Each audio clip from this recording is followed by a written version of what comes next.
पशुवैद्यकीय रोग निदान प्रयोगशाळा नारायणगावच्या यूट्यूब चॅनेलमध्ये मी डॉक्टर संजय काशीनाथ कुमकर, सेवानिवृत्त जिल्हा पशुसंवर्धन अधिकारी, जिल्हा परिषद अहिल्यानगर, आपल्या सर्व शेतकऱ्यांचे व गाडा मालकांचे स्वागत करीत आहे. आपला गेल्या 2 भागामध्ये आपण शर्यतीच्या बैलांमध्ये स्टिरॉइड्सचा वापर याच्यावर चर्चा करीत आहोत. आपण दोन्ही भागांमध्ये स्टिरॉइड्सचा वापर कसा नुकसानकारक आहे, जे बाहेरून आपण स्टिरॉइड्स देतो, इंजेक्शन्स वगैरे, याविषयी चर्चा केलेलीच आहे. आपण त्याच्यामध्ये हाही अभ्यास केलेला आहे की हे स्टिरॉइड्स हे शरीरामध्ये तयार होतात आणि स्टिरॉइड्स ही शर्यतीच्या बैलांसाठी पळण्यासाठी आवश्यक देखील आहेत. मग आपण या ज्या चर्चासत्रांमधून हा विषय पुढे आणतो आहोत की बाहेरून स्टिरॉइड्सचे इंजेक्शन देण्यापेक्षा बैलाच्या शरीरामध्ये जे नैसर्गिकरित्या स्टिरॉइड्स तयार होतात ते कसे वाढवता येतील, योग्य पद्धतीने व्यवस्थापन, योग्य पद्धतीने आपण जर काही ट्रीटमेंट दिल्या तर हे कशा पद्धतीने वाढवता येतील आणि त्याचा आपल्या बैलाला पाळण्यासाठी कसा फायदा होईल, या दृष्टीने आपण चर्चा करीत आहोत. मागच्या भागामध्ये आपण टेस्टोस्टेरॉन नावाचं जे एक अॅनाबॉलिक स्टिरॉइड आहे ते कसं वाढवता येईल याच्यावर चर्चा केलेली आहे. आता पुढचा जो भाग आहे, आजच्या भागामध्ये आपण जे कॉर्टिझोन्स किंवा हे जे स्टिरॉइड्स आहे की जे शरीरामध्ये ॲड्रिनल ग्रंथी तयार करते, तर हे कसं वाढवता येईल. कारण कॉर्टिझोनचं मी तुम्हाला चांगलं उदाहरण दिलं होतं की तो बिबट्या समोर आल्यावर आपण किती वेगात पळतो. तर हे कॉर्टिझोनचा रोल बैलाच्या शर्यतीच्या बैलांसाठी वेग मिळवण्यासाठी फार गरजेचा आहे. आणि ह्याच्यामध्ये जर महत्वाचं जर मूलद्रव्य कुठलं असेल हे शरीरामध्ये तयार होण्यासाठी, तर ते आहे फॉस्फरस. फॉस्फरसचं उदाहरण मी तुम्हाला देतो. तुम्ही सर्व गाडा मालक आहात, तुम्हाला अनुभव असेल की जर शर्यतीच्या आधी जर आपण बैलाला टोनोफॉस्फॉन इंजेक्शन दिलं तर बैलाच्या पळण्याच्या गतीमध्ये फरक पडतो. मग हे टोनोफॉस्फॉन काय? हे टोनोफॉस्फॉन म्हणजे फॉस्फरसचं इंजेक्शन आहे. हे इनऑर्गॅनिक फॉर्ममध्ये आहे. तर हे आपण इंजेक्शन दिल्यानंतर गतीमध्ये फरक पडतो, याचा अनुभव तुम्ही सगळ्यांनी घेतलेला आहे. पण वारंवार देणं ते योग्य नाही. आपण फॉस्फरसचं महत्व काय याच्यामध्ये हे आपण याच्यावर चर्चा करू. की पहिला जो त्याचा उपयोग आहे फॉस्फरसचा, की बैलाच्या हाडाची मजबूती आणि स्नायूंची मजबूती ही फॉस्फरस आणि त्याच्याबरोबर कॅल्शियम ह्या दोन्हींवर अवलंबून आहे.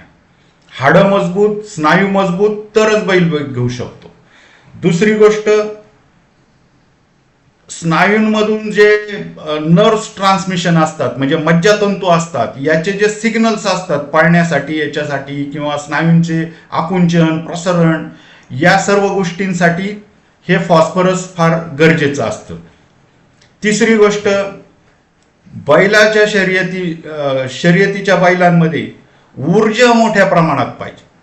जर एनर्जी असेल तरच बैल पळेल. तुम्ही बरेच उपयोग करता, कुणी गुळ चारतं, कुणी सरबत चारतं, कोणी एनर्डायना देतं, कोण ग्लुकोबूस्ट देतं, पण मुळात शरीरामध्ये जी पेशींमध्ये ऊर्जा तयार करतं ते असतं मायटोकॉन्ड्रिया. आणि ह्या मायटोकॉन्ड्रियाला पेशींमध्ये, प्रत्येक पेशीमध्ये ऊर्जा तयार करण्यासाठी एक कॅटॅलिस्ट लागतो. त्याला म्हणतात ATP, ॲडिनोसिन ट्रायफॉस्फेट, हे त्याचं नाव आहे, ATP. आणि हे ATP तयार होण्यासाठी, कारण हा फॉस्फेट आहे म्हणजे फॉस्फरस गरजेचा असतो, आणि जर हा फॉस्फरस कमी असेल तर हे कॅटॅलिस्ट तयार होत नाही, ATP तयार नाही झाला की मायटोकॉन्ड्रिया ऊर्जा तयार करू शकत नाही प्रत्येक पेशीमध्ये, आणि मग जर ऊर्जा तयार नाही झाली तर बैलही पळू शकत नाही. त्यामुळं फॉस्फरसचं हे महत्व याच्यामध्ये फार महत्वाचं आहे. दुसरी गोष्ट, कुठलंही ओव्हरऑल हेल्थ किंवा बाकी शरीरामधले जे हार्मोन्स आहेत, संप्रेरक आहेत, आपण तो जे आपण ॲड्रिनल ग्लँड आहे त्याच्यातून जे कॉर्टिझोन तयार होतात, ह्याच्यासाठी फॉस्फरस गरज असते. कारण ही मेटाबॉलिझम जी शरीराची चालते, चयापचय क्रिया ज्याला मराठीत म्हणतात, ही जी चालू राहते ही सर्व फॉस्फरसवर अवलंबून असते. त्यामुळं फॉस्फरस जर कमी असेल तर या सगळ्या गोष्टी कमी होतात, पर्यायाने बैलाचा वेग देखील कमी होतो. तर आता मग हे कंट्रोल कसं करायचं किंवा फॉस्फरस कशातून द्यायचा, तर फॉस्फरस देण्यासाठी काही जे समृद्ध चारे आहेत फॉस्फरसमध्ये, हे मी तुम्हाला नावं सांगतो. बरसीम आहे, बरसीममध्ये चांगल्या प्रकारे फॉस्फरस असतं. लसूण घासामध्ये पण फॉस्फरसचं प्रमाण चांगलं असतं. तिसरी गोष्ट, ज्वारी आणि बाजरीचा कडबा, ज्वारी आणि बाजरीच्या कडब्यामध्ये फॉस्फरसचं प्रमाण चांगलं असतं. मक्यामध्ये सुद्धा चांगलं प्रमाण असतं. आझोला नावाची जर वनस्पतीची आपण वाढ करू शकलात तर आझोलामध्ये प्रथिनं आणि फॉस्फरस याचं प्रमाण खूप चांगलं असतं. दुसरी गोष्ट, जर धान्य तुम्हाला कुठली वापरायची असतील तर हरभरामध्ये मूग आणि ज्या डाळी आहे, म्हणजे ज्याला तूर चुनी वगैरे आपण जे म्हणतो किंवा डाळ चुनी, ही आहारामध्ये जे देतो याच्यामध्ये फॉस्फरसचं प्रमाण खूप चांगलं असतं. नंतर सोयाबीनच्या मध्ये सुद्धा फॉस्फरसचं प्रमाण खूप असतं.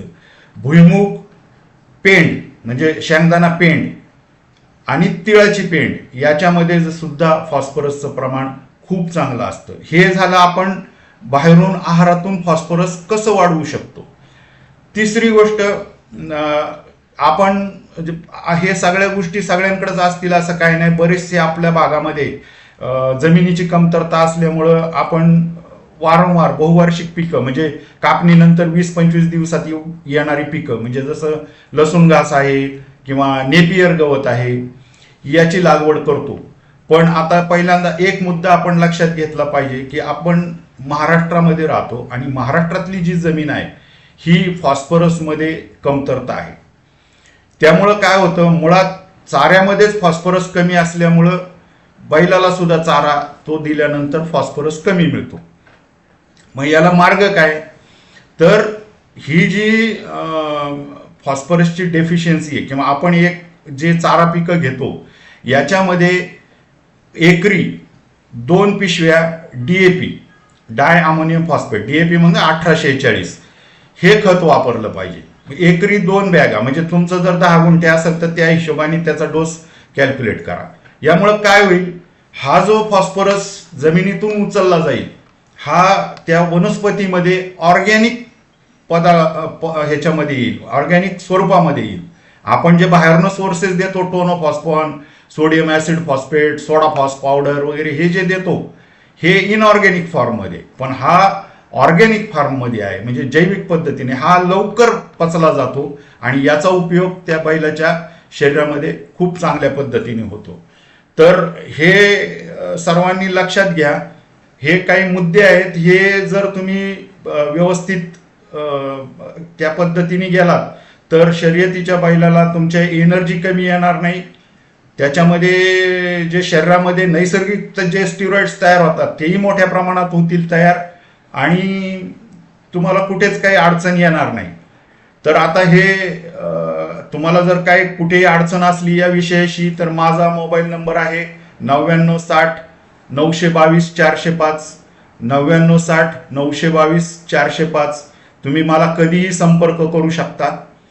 आणि ही जी माहिती मी तुम्हाला दिलेली आहे ही माझ्या 40 वर्षाच्या प्रॅक्टिसच्या अनुभवाने आणि अभ्यासाने ही मी तुम्हाला देत आहे. आपण कृपया ही सर्वांना आपल्या आजूबाजूच्या मित्रमंडळी गावामध्ये शेअर करा आणि माझा जो चॅनेल आहे त्याला लाईक करा, सबस्क्राईब करा, की जेणेकरून मी जे जे काही व्हिडिओ तयार इथून पुढे टाकत जाईल याची माहिती आपल्याला लगेच मिळेल आणि आपल्याला त्याचा उपयोग होईल. लवकरच आपण पुढच्या भागामध्ये भेटू. धन्यवाद.